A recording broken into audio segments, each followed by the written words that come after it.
Gold trusted gold buyers. మీరు తాకట్టు పెట్టిన బంగారాన్ని విడిపించి ఈ రోజు ఉన్న మార్కెట్ ధరకు కొనబడను.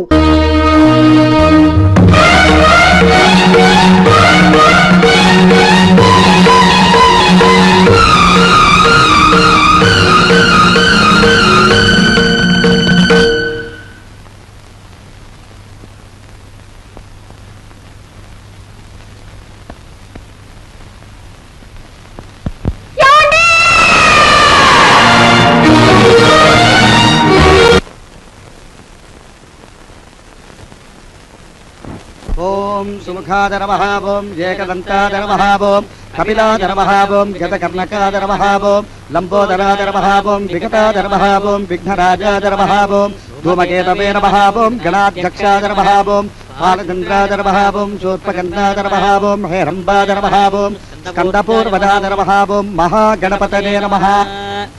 ईशान पितृरूपेण महादेवो महेश्वरः प्रियतान् भगवान् मंत्र मध्ये क्रिया मध्ये यत्किं क्रियते कर्म कर्म समनं कुरु विष्णुर्विष्णुर्विष्णुर्विष्णुः। नमो ब्रह्मण्य देवाय गोब्राह्मणहिताय च जगद्धिताय कृष्णाय श्री गोविंदाय नमो नमः। सहना भवतु सहनौ भुनक्तु सह वीर्यं तेजस्विनावधीतमस्तु मा विद्विषावहै। అమ్మా అయ్యో కుయ్యా మొర్రా కుయ్యా మొర్రా. ఒక్క రాత్రి సానిదాని కొంపకెళ్ళి అన్ని వేలు తగలేసి వస్తారా? సిగ్గులేదు? ఎందుకే సిగ్గు? ఎందుకు సిగ్గు? నేనేమన్నా మన సొంత డబ్బులు తగలేసానా? నువ్వు మీ అన్నయ్య దగ్గర కొట్టేశావు, నేను నీ దగ్గర కొట్టేశాను. సిగ్గు అంట సిగ్గు. చూడండి, మా వాడికి తండ్రి చేసిన అప్పులు కొడుకు తీర్చాలని తెలుసు. తీర్చకపోతే మీరు కోర్టుకి వెడతారని తెలుసు. ఆ తర్వాత ఇల్లు వేలం వేస్తారని తెలుసు. ఆ తర్వాత ఇంటిల్లపాది హలో లక్ష్మణ అంటూ రోడ్ల వెంబడి పడతారని తెలుసు. కానీ ఏం చేస్తాడు చెప్పండి? ఏం చేస్తాడు చెప్పండి? పోని మీ వాడికో గొప్పింటి అమ్మాయితో స్నేహం ఉంది కదా, ఆ అమ్మాయి దగ్గర డబ్బు తీసుకుని మా బాకీలు తీర్చచ్చు కదా అని మీరు సలహా ఇవ్వచ్చు. కానీ మా వాడు పరువు మర్యాద మానవ అభిమానం అన్ని మంట కలిసిపోయినా సరే ఇతరుల దగ్గర మాత్రం చెయ్యి చాపడం వాడి పాలసీ. అది మావయ్య ఆవేశపడకు, ఆయాసం వస్తుంది.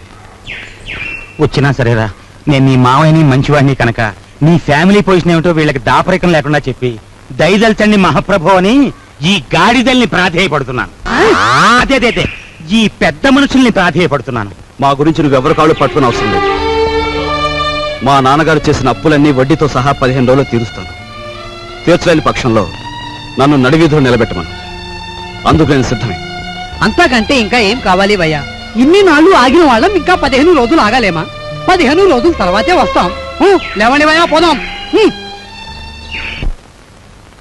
మీరా ఎంతసేపు వచ్చి? నువ్వు ఆవేశంగా 15 రోజుల్లో అప్పు తీర్చేస్తాను అంటున్నప్పుడు రాజు, నీ ఆవేశం చూస్తుంటే అమ్మాయికే కాదోయ్, నాకు కూడా ఉత్తేజం కలుగుతోంది. ఒక చిన్న విషయం, నీ చెప్పులో రాయి పడిందనుకో, దాన్ని బయట పారేసే వరకు నీ నడక సరిగ్గా సాగదు. చూస్తుంటే మీ ఇంట్లో మీ మావయ్య నీ చెప్పులో రాయిలా కనిపిస్తున్నాడు. ఏం చేస్తావో మరి? ఆ దెబ్బతో దిమ్మ తిరిగిపోయి బొమ్మ చేతికొచ్చేయాల. సరే సరే, కుర్రాడివైనా నీకు అన్నీ తెలుసనే అనుకుంటాను. అమ్మాయిని దించి వెళ్దామని వచ్చాను. వస్తాను అమ్మాయి, వస్తాను వస్తాను. మా నాన్నగారి మాటలు వింటుంటే ఆయన భుజంగరావు గారేనా అని అనుమానం కలుగుతోంది కదా. నేను ఆ ఇంటికి వెళ్లిన రోజు నుంచి గమనిస్తున్నాను. ఆయన మా నాన్న కాదు, నాన్నగారి పోలికలున్న మరో మనిషి. అతన్ని పోలీసులకు పట్టించొచ్చు. అంతకన్నా ముందు మా నాన్నను వాళ్ళెక్కడ చేర్చారో అది తెలుసుకోవాలి. అందుకని మేము నాటకం వేస్తున్నాం, మీరు తప్పకుండా రావాలి. నాటకమా?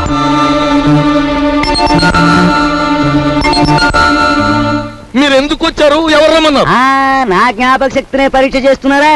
అసలు మీ గుండెకి ఆపరేషన్ చేయాల్సింది ఈ వేళేనని ముహూర్తం పెట్టిన పంతుల్ని నేనే కదా, డాక్టర్ని నేనే కదా. తప్పదు, రావాలి. కమాన్. తప్పదా? తప్పదు. వాడి ఆస్తి ఐశ్వర్యం గురించి తెలుసుకున్నాం గాని వాడి జబ్బుల గురించి తెలుసుకోలేదు. పంప మునిగిందిరా దేవుడా. నిన్ను బంధించడం వల్ల నీ ఫ్యామిలీకి, నీ ఆఫీస్కి నా సొంత సొమ్ము మదుపు పెట్టి, ఇదిగో చూడు, ప్లాట్ఫామ్ మీద అడుక్కునే వాళ్ళ అయిపోయాను. పోనీ ఓ పని చేస్తావేటి, చూడు, ఇదిగో ఈ ప్యాలెస్, ఈ డెన్ ఓ 10,000 కొనేసుకో. నా చెల్లెలు పెళ్లి చేసుకుంటా. నేను కొన్ను. ఒప్పుకోవయ్యా బాబు. నేను కొనను. ఓరు రే, ఆయన కట్టుకుని కలిసారా? ఉన్నాడు చెట్టంత మనిషిని నీ బాబుని బతిమాలుకుని, పెట్టంత మనిషిని నిన్ను బతిమాలుకుని, ఓరని యవ్వ, నా బతికి ఎలాగైపోయిందిరా. నేను మోయటం ఎందుకురా?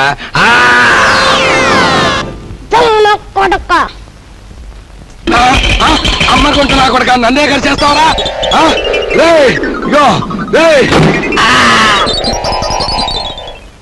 గురువా, గురువా, నువ్వు వచ్చేసేవేట్రా? హాయ్ బాబాయ్, ఆఫీసర్ గారికి గుండె జబ్బు ఉందంటే మనకు తెలదు. నీ గుండె జబ్బు ఉంది, ఇవాళ నీకు ఆపరేషన్ చేయాలా, వస్తావా సత్తావా అని కూర్చున్నాడు డాక్టర్. హలో, ఏళ్ళు చూపెట్టేసి పరిగెత్తుకొచ్చేసాను. ఏదో వత్తొత్తు కొడక, నువ్వేదో లక్షలు తెస్తావని నా సొమ్మంతా నీకు మదుపు పెడితే అక్కడి నుంచి పారిపోయి వస్తావా? వచ్చింది చాలక ఘనకార్యం చేసినట్టు కులుకుతున్నావా? నీ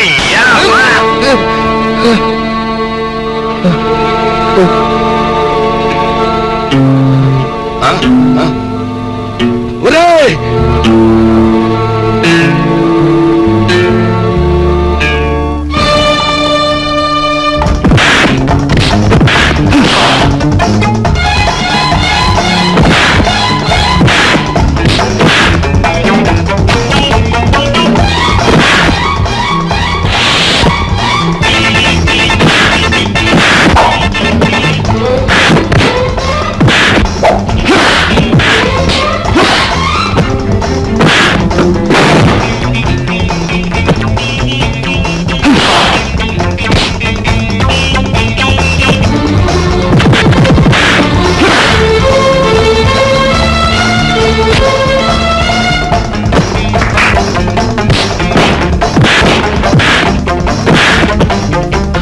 మా గురు, ఎందుకు వచ్చిన ఫైటింగులు గురు? మనకి ఈ దోపిడీలు దొంగతనాలు మనకి అచ్చిరావు గానీ, అలో, ఆ మనిషి గుండె జబ్బంట, పాపం కట్లెప్పు తీసేతో ప్రాణాన్ని కాపాడిన పుణ్యమైన దక్కుద్రా.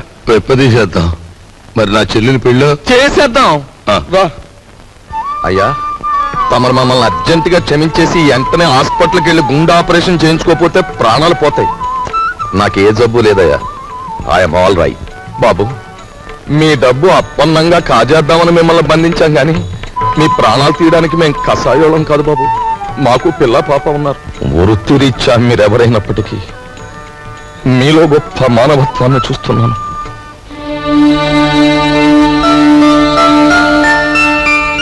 ఆ వేళ నా కంఠం మీద కత్తి పెట్టి బెదిరించిన విప్లవకారుడు నువ్వే కదూ? ఆనాడు మీరు నాకు అన్యాయం చేస్తుంటే నా సహనం చచ్చిపోయి మిమ్మల్ని ఎదిరించాను. ఈవేళ మీరెక్కడో బంధింపబడి ఉంటారని అనుమానం కలిగాక మిమ్మల్ని రక్షించాలని వచ్చాను. నా డబ్బు కోసం వాళ్ళు నన్ను బంధించిన, నిజానికి నష్టపోయింది వాళ్ళు, నన్నేం బాధ పెట్టలేదు.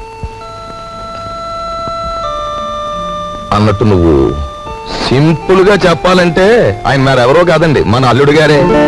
అల్లుడు గారా?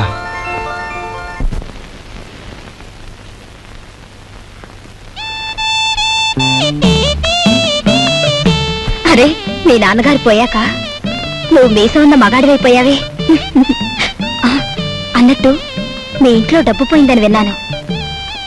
నా కోసం నువ్వే ఆ డబ్బు తీసుంటావు. ఏది ఆ డబ్బు? చెప్పు.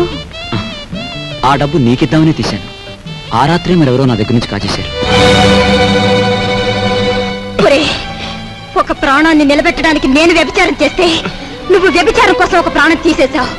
నా బ్రతికే చండాలం అనుకుంటే నువ్వు నాకంటే చండాలుడివి. నేను ఈ ఇల్లు ఎందుకు ఖాళీ చేస్తున్నానో తెలుసా? నీ నీతి మాలినతనాన్ని భరించలేక. వెళ్ళు.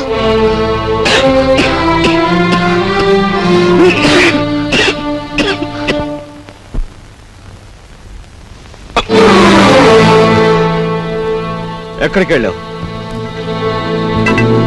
చెప్పు. ఏమిట్రా నువ్వు చేసిన పని? చెప్పు, ఎక్కడికి వస్తున్నావు?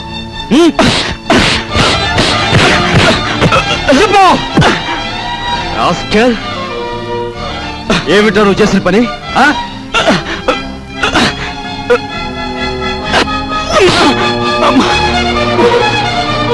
చెప్పరా రాస్కెల్, చెప్పు. పెద్దలేదురా నీకు? మీ నాన్నగారు పోయి పట్టుమని 10 రోజులు కాలేదు. ఏం చేశాడనరా వాడిని అలా కొడుతున్నావు? మీ నాన్నగారు ఏనాడైనా వీడిని ఇలా కొట్టడం చూసావా? వీడు చేసిన పనికి కొట్టడం కదమ్మా, చంపాలి. చంపి నిలువుగా పాతేయాలి. ఏం చేశాడు అంత పెద్ద తప్పు? ఏం చేశాడా వీడు?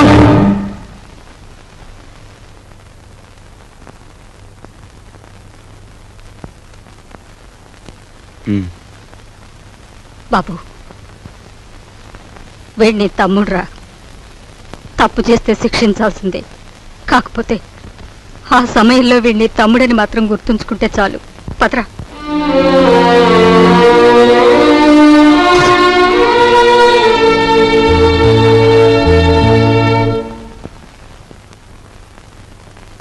వాడెందుకు కుట్టాడో తెలుసమ్మా? చెప్పు.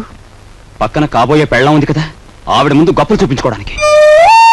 ఒరే కృష్ణ, నువ్వు చిన్న కొడుకువైతే నీకంటే ముందు పుట్టిన పెద్ద కొడుకురా వాడు. నీకంటే ముందు నుంచే చూస్తున్నాను. వాడెప్పుడూ తప్పు చేయడు. వాడితో ఉన్న ఆ పిల్ల వాడంత గొప్పదని నా అభిప్రాయం.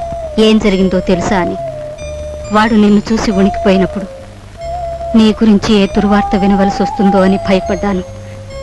ఏం జరిగిందని అడగటానికి కూడా ధైర్యం చాలకు వచ్చేశానురా.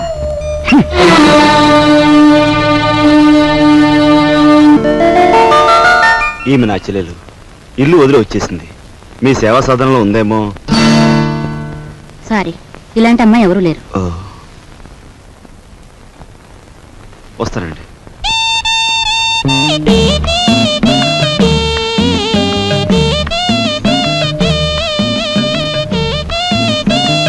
ఇలా రా. వస్తున్నా. నీ చూపులోని ఆకలి నాకు అర్థమైంది. నీకేది కావాలన్నా నేను ఉపయోగపడతాను, అలాగే నాకేది కావాలన్నా నువ్వు ఉపయోగపడాలి. ఇక్కడ ఫ్రెండ్షిప్ కి అది కండిషన్. ఓకే? ఓకే. రాజు, నువ్వేవి అనుకోనంటే ఈ డబ్బుతో నీ అప్పులన్నీ తీరిస్తే ఎలా ఉంటుంది? స్నేహితురాలుగా నేనేం చేయాలో, ఏం చేయగలను నాకేం అర్థం కావటం లేదు. నీ అభిమానం, ఆత్మబలం అండగా ఉంటే నాకు అంతే చాలు. పద.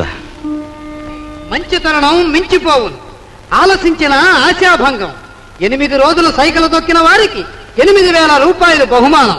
8 days 8,000. 8 రోజులు సైకిల్ తొక్కిన వారికి 8,000 రూపాయలు బహుమానం.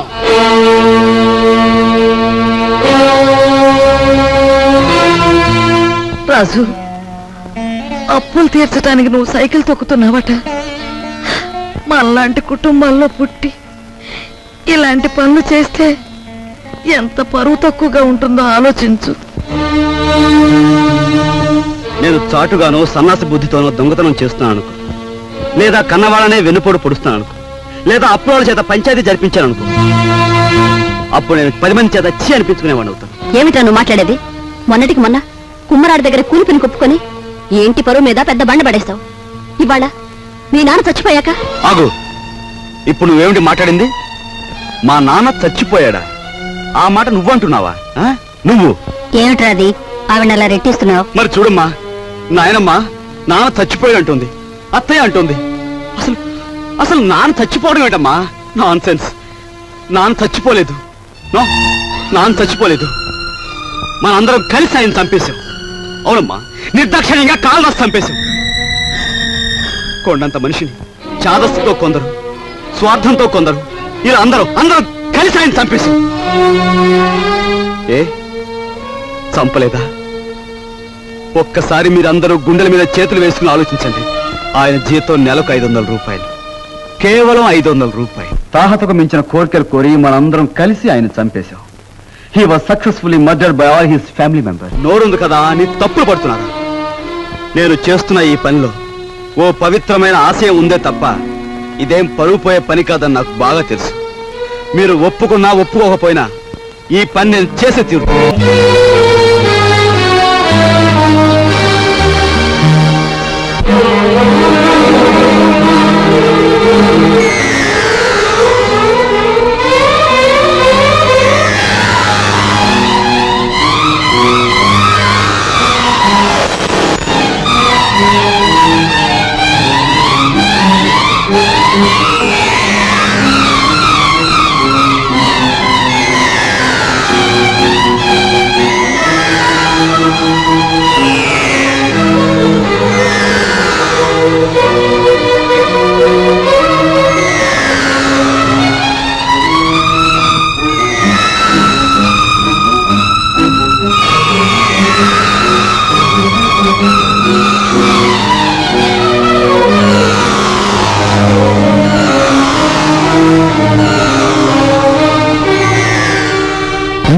దారి పూలదారి పోవోయి బాటసారి నీ ఆశలే ఫలించగా ధ్వనించు విజయ భేరీ.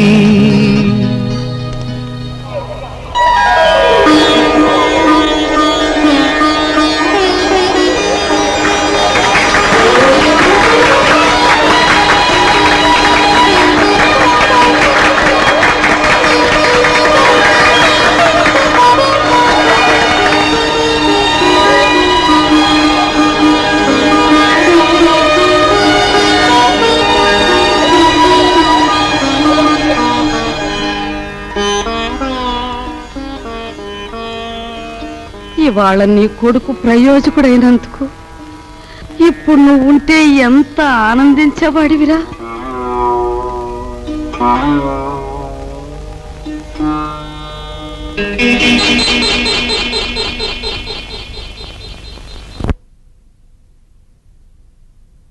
రాజుగాడి గదిలో దూరి డబ్బు కాచేద్దామంటే వాడు పడుకున్నాడో లేదో తెలియచావట్లేదు. పడుకున్నాడని దగ్గరికి వెళ్ళామనుకో వాడు బాంబుల పేర్లా పేల్తాడు. అసలు ఈ గొడవంతా దేనికి? నువ్వు మీ ముసల్దాన్ దగ్గరికి వెళ్ళి కుక్క పెట్టి ఒక ఏడుపేడు ఆవిడే కాచేసుకొచ్చి మనకిస్తుంది.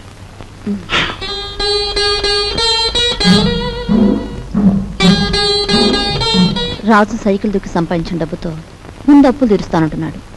మమ్మల్ని మాత్రం ఆగమంటున్నాడు. వాడు సైకిల్ తొక్కుతానంటే మనం అందరం వాడిని కాదన్నాం. ఇప్పుడు ఆ డబ్బు మనం కావాలంటే ఏం బాగుంటుందమ్మా? అందుకే వాడి చేతుల నుంచి మనం తీసుకోము. మరి నువ్వు ఆ గదిలోకి వెళ్తావు, ఎవ్వరికి అనుమానం ఉండదు. ఆ డబ్బు నువ్వు తెస్తావు.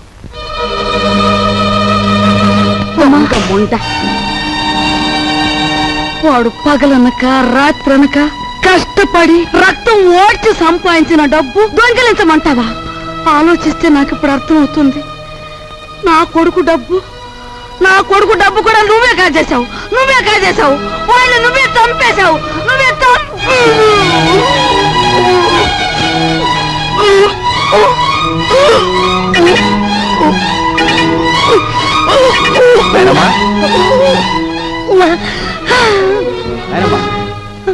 బాబు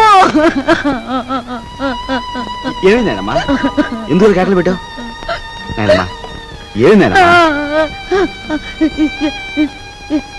ఏం లేదు బాబు, ఏదో పీడకలు వచ్చింది. మీ నాన్న గుర్తుకొచ్చాడయ్యా. సరే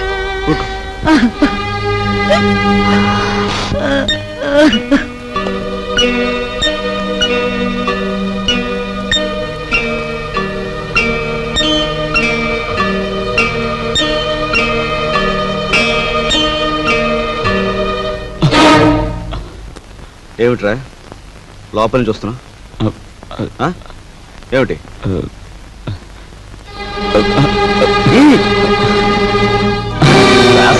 ఏమిటాడు చేసిన పని?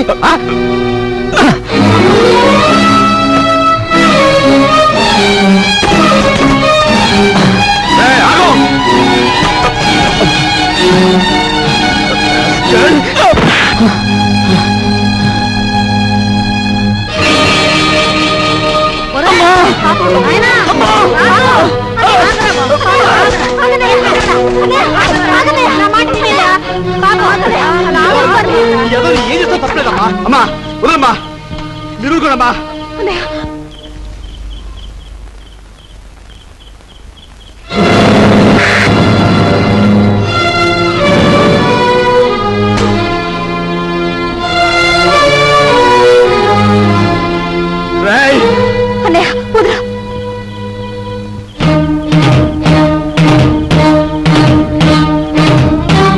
దుర్మార్గుడా, ఎంతకు తెగించావురా?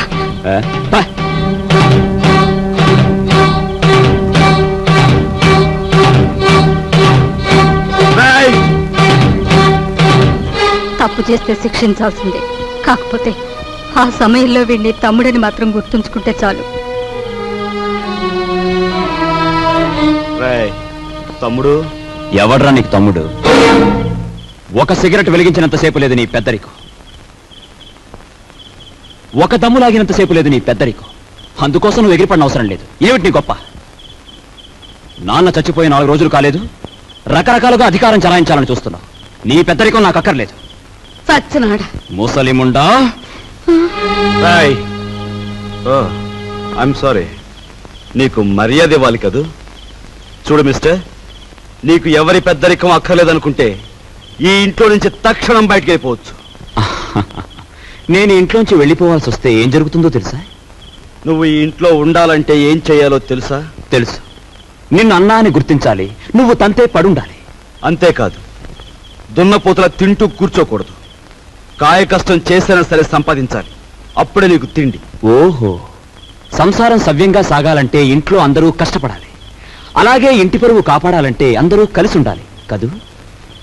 నీకు గుణపాఠం చెప్పడానికి నేను బయటికి వెళ్ళాలి, వెళ్తాను. Good bye.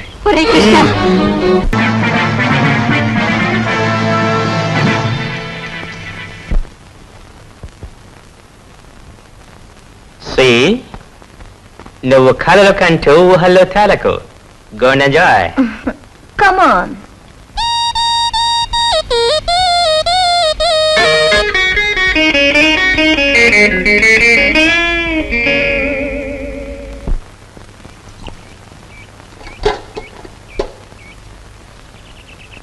వెధముఖాలని వెధముఖాలు. పొద్దున్నేచి ఏ వెధమండ ముఖం చూశాను. గుమ్మం తగిలి తలంతా బొప్పి కట్టింది. ఎవరినే వ్యధముండలంటున్నావు? నిన్ను కాదులే. నువ్వెవరినంటున్నావో నాకు తెలిసే. కొందరు మొగుడు చచ్చి వ్యధముండలవుతారు, మరి కొందరు మనసు చచ్చి అవుతారు. భూదేవి లాంటి మీ వదిన్ని పట్టుకుని వ్యధముండ అన్నందుకు అక్షరానికి ఒక శిక్ష విధిస్తాడా దేవుడు. ఏమిటి నువ్వు అనేది? నేను అన్నదేమనే తప్ప? తప్పున్నారా? మొగుడు చచ్చి అత్తారింటి నుంచి పుట్టింటికి వస్తారే కాని నీలాగా మొగుడుతో పాటు పుట్టింట్లో తిష్ట వేసి ఇంటి దొంగల్లాగా కన్నాలు వేసేవాళ్ళు వాళ్ళకంటే నికృష్టులని తెలుసుకోవే. కూతురనే ఇది కూడా లేకుండా వాగుతున్నావు. నీకు పిచ్చెక్కింది. పిచ్చే.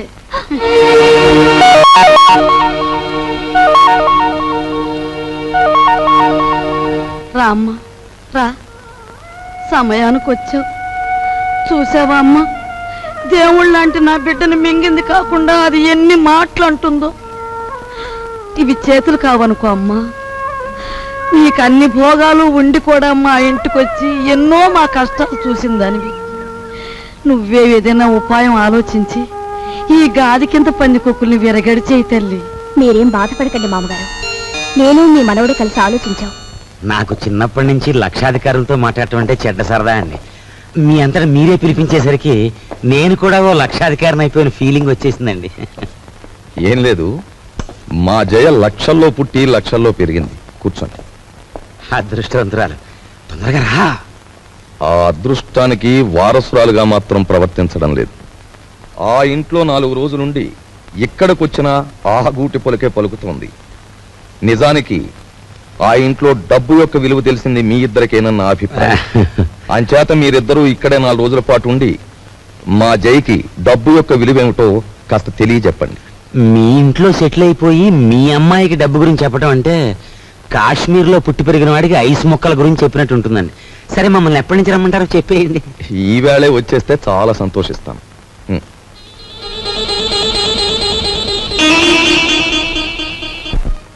వరాలు,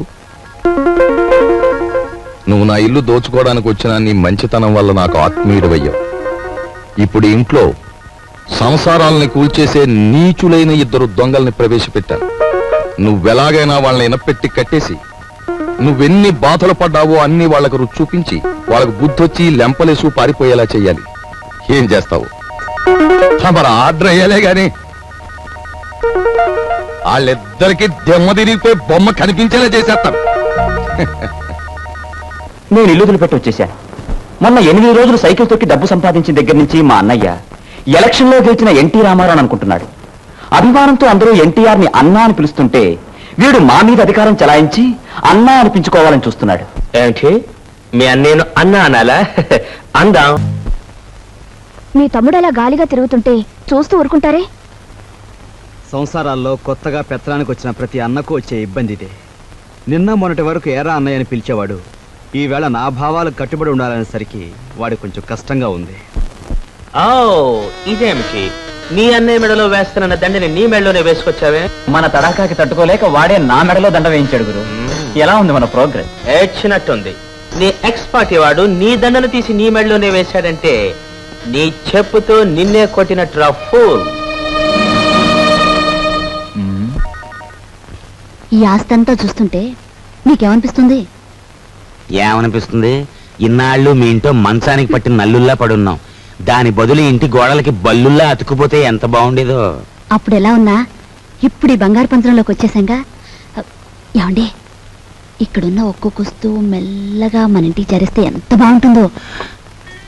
మన ఇద్దరం సరిగ్గా అమావాస్య నాడు పుట్టుంటామే. అందుకే ఇట్లాంటి గొప్ప గొప్ప ఐడియాలు వస్తున్నాయి. దాచేయి దాచేయి దాచేయి. ఎవరా నువ్వు? నేను మా నాన్న కోసం వచ్చాను. అవును, నేను గొట్టంగానని వీడికిలా తెలిసింది?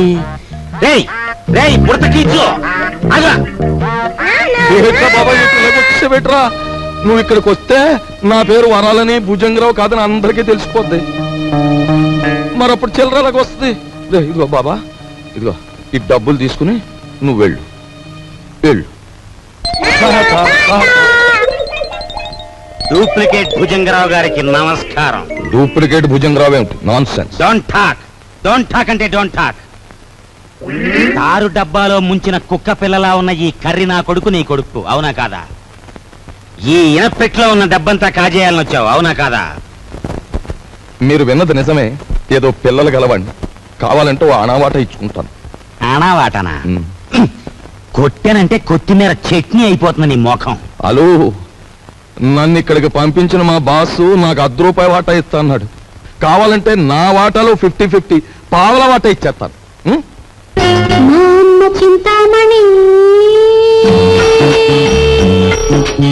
ఏం ఓకేనా? గత్యంతరం లేదు. ఓకే మరి. ఓకే, ఒప్పుకుంటున్నాం. తెరో ఎనపెడతారో. ఎనపెట్టా? దీనికి 3 నంబర్ల కాంబినేషన్ ఫిట్టింగ్ పెట్టాడా భుజంగరావు గారు. సరే, ఆ నెంబర్ల ఫిట్టింగ్ ఏదో నేను వారం రోజుల్లో తేల్చేస్తాను, నువ్వు వెళ్ళు. తేల్చుకుందరు గాని, కానీ రేపు పొద్దుట ఇంట్లో ఉన్న నౌకర్లందరికీ జీతాలు ఇవ్వకపోతే ఇదిగో ఇది మన బండారం ఓపెనింగ్ చేసేస్తుంది. అది గాన జరిగింది అంటే దిమ్మ తిరిగిపోయి బొమ్మ కనిపించేస్తుంది. ఇప్పుడు ఏం చేయటం? ఈ గన్నం గడిచి బయట పడాలి అంటే ఇవిడ ఒంటి మీద ఉన్న నగలన్నీ రేపు అమ్మేసి ఇంట్లో ఉన్న నౌకర్లందరికీ ముందు జీతాలు ఇచ్చే. పర్వాలేదులేదే, ఈ గన్నం కాస్త గడిచిపోతే ఆ తర్వాత మనకి లక్షలకి లక్షలు వస్తాయి. నీ దగ్గర ఉన్న నగలన్నీ ఇచ్చేయి. సరే, నేను మెల్లిగా ఒక్కోటి ఒలుచుకొచ్చి మీకు ఇస్తాను. పద పద.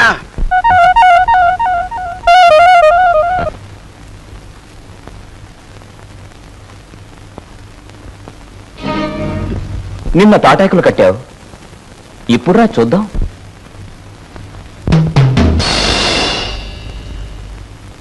ఇక్కడ కొట్టుకుంటే అమ్మ వాళ్ళకి తెలుస్తుంది, కంగారు పడతారు, బయటికి పోతారు.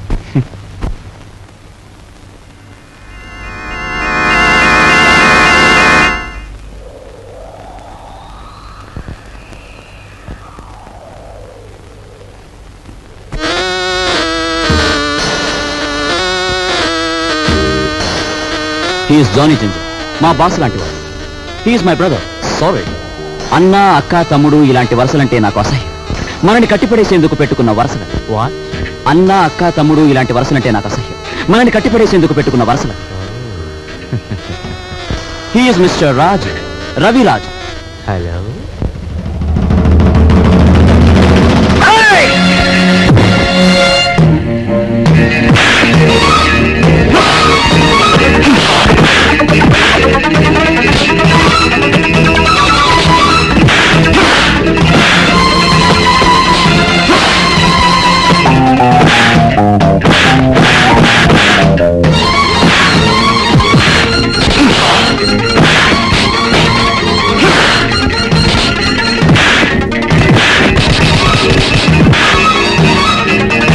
ఏమిటి జిగర్భాయ్, మన వాళ్ళలా దెబ్బలు తింటున్నారు?